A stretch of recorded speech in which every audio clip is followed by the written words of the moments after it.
आज की इस वीडियो में बात करेंगे गुलाब के पौधे की केयर के बारे में। गुलाब के पौधे की आपको देखभाल कैसे करनी चाहिए, साथ ही किन किन फर्टिलाइज़र यानी खाद वगैरह का इस्तेमाल करके आप अपने गुलाब के पौधे से ढेर सारी फूल और कलियां प्राप्त कर सकते हैं, उन सभी के बारे में डिटेल जानकारी शेयर करूंगी। मेरे गार्डन में गुलाब के ढेर सारे पौधे लगे हुए हैं और अनेकों वैरायटीज़ जो है मैंने अलग अलग रंग के गुलाब के पौधे लगाए हुए हैं और सभी प्लांट में आप देख सकते हो बहुत ही अच्छी मात्रा में फूल और कलियां आ रही हैं। गुलाब के पौधे को जब भी आप लगाते हो तो कुछ ज़रूरी बातों का ध्यान रखना चाहिए, तभी आप पौधे से ज़्यादा मात्रा में फूल और कलियां और लगातार फूल और कलियां जो है ले पाएंगे। जैसे गुलाब के पौधे को नाइट्रोजन की मात्रा बहुत ज़्यादा पसंद है और तो और इसको थोड़ी एसिडिक मिट्टी पसंद होती है। एसिडिक मतलब अम्लीय मिट्टी गुलाब को ज़्यादा पसंद होती है। मिट्टी में अगर नाइट्रोजन की मात्रा अच्छी हो और मिट्टी हल्की यानी स्लाइटली एसिडिक हो तो गुलाब का पौधा और भी अच्छी तरीके से परफॉर्म करता है, उसकी ग्रोथ भी अच्छी होती है, साथ ही उसमें फूल और कलियां भी ज़्यादा मात्रा में आती है।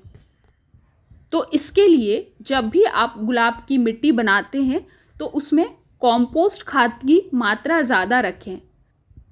कॉम्पोस्ट खाद में जैसे आप गोबर की खाद ले सकते हैं या फिर वर्मी कंपोस्ट का इस्तेमाल कर सकते हैं। उन दोनों खाद में जो है नाइट्रोजन की मात्रा भी ज़्यादा होती है, प्लस कॉम्पोस्ट खाद जो होते हैं वो नेचर में हल्का एसिडिक होते हैं, जिससे पौधे की ग्रोथ और भी अच्छी होगी।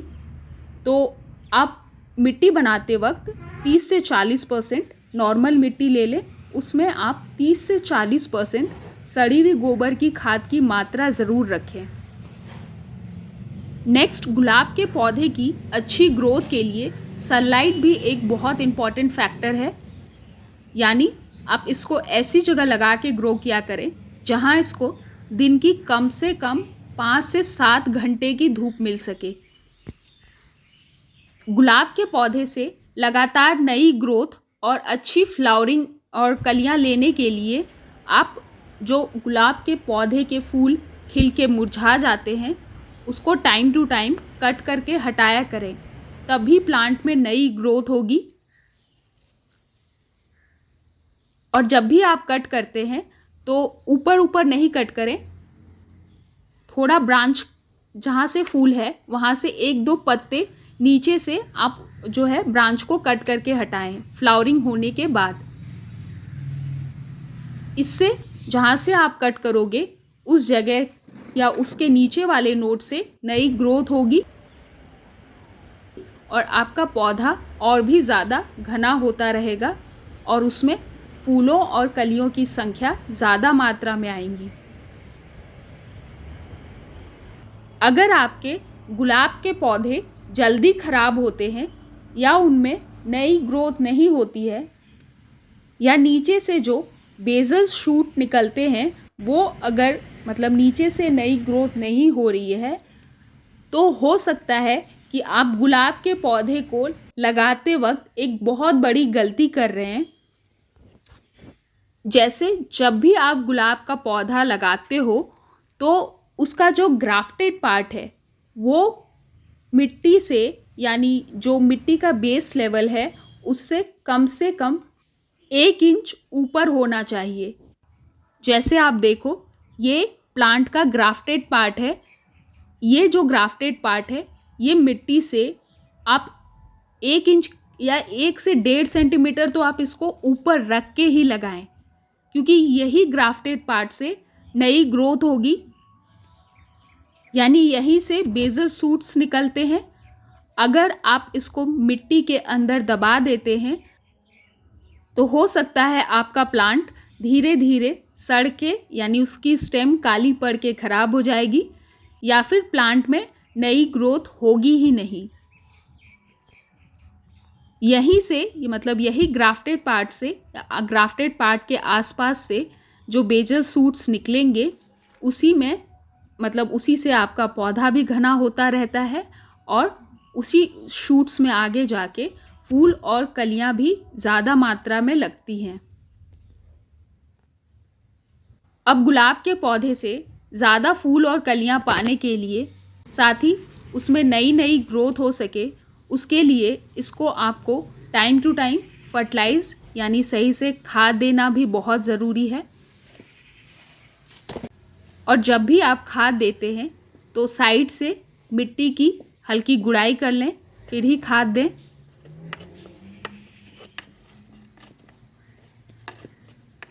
अब गुलाब के पौधे में सबसे पहला खाद, जैसे मैंने बोला कि गुलाब के पौधे को नाइट्रोजन की मात्रा बहुत ज़्यादा पसंद है, तो हर 15 दिन में 2 से 3 मुट्ठी आपको सड़ी हुई गोबर की खाद का इस्तेमाल गुलाब के पौधे में फर्टिलाइज़र के तौर पे ज़रूर करना है।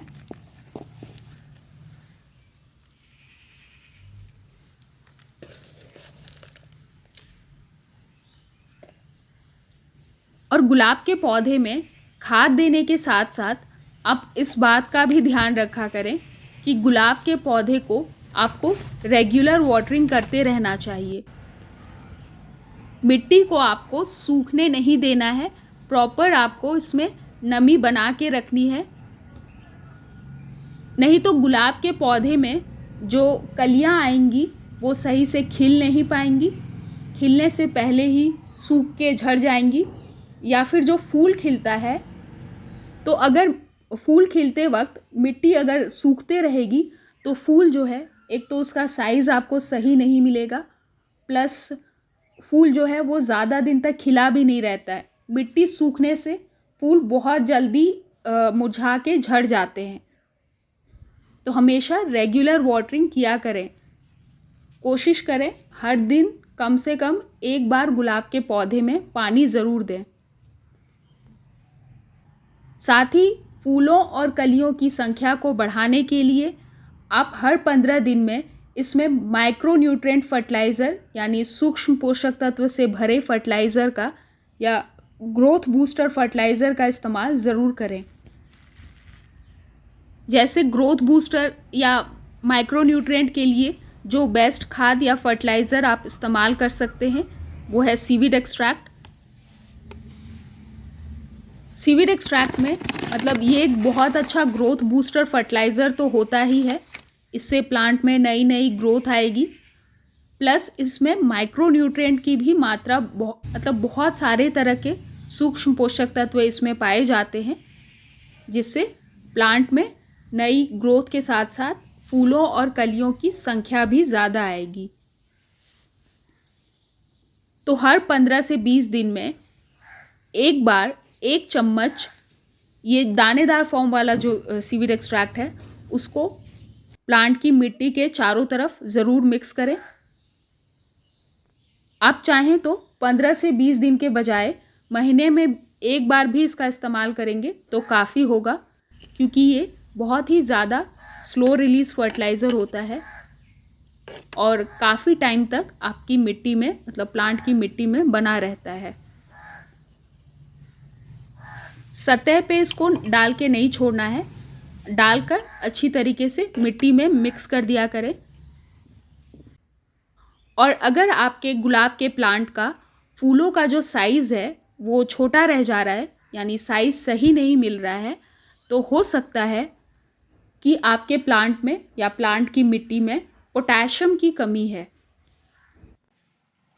तो हर 15 दिन में गुलाब के पौधे में पोटेशियम रिच फर्टिलाइज़र का इस्तेमाल ज़रूर करें।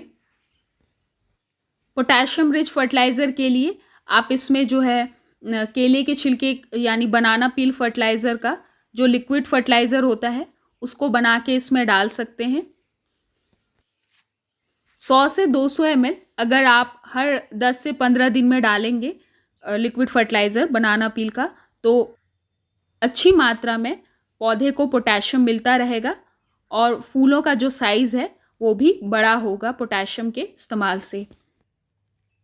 तो दोस्तों, आप भी गुलाब को ग्रो करते वक्त इन 3 फर्टिलाइज़र का इस्तेमाल करें साथ ही जो भी केयर टिप्स मैंने आपको बताए हैं उनको ध्यान में रख के आप गुलाब का पौधा ग्रो करें। आपके भी गुलाब के पौधे में ढेर सारी मात्रा में फूल और कलियां आएंगी और पौधे में नई नई ग्रोथ होती रहेगी। आज की ये वीडियो अच्छी लगी तो प्लीज़ एक लाइक ज़रूर करें। चैनल पे न्यू है तो प्लीज़ चैनल को सब्सक्राइब ज़रूर कर लें।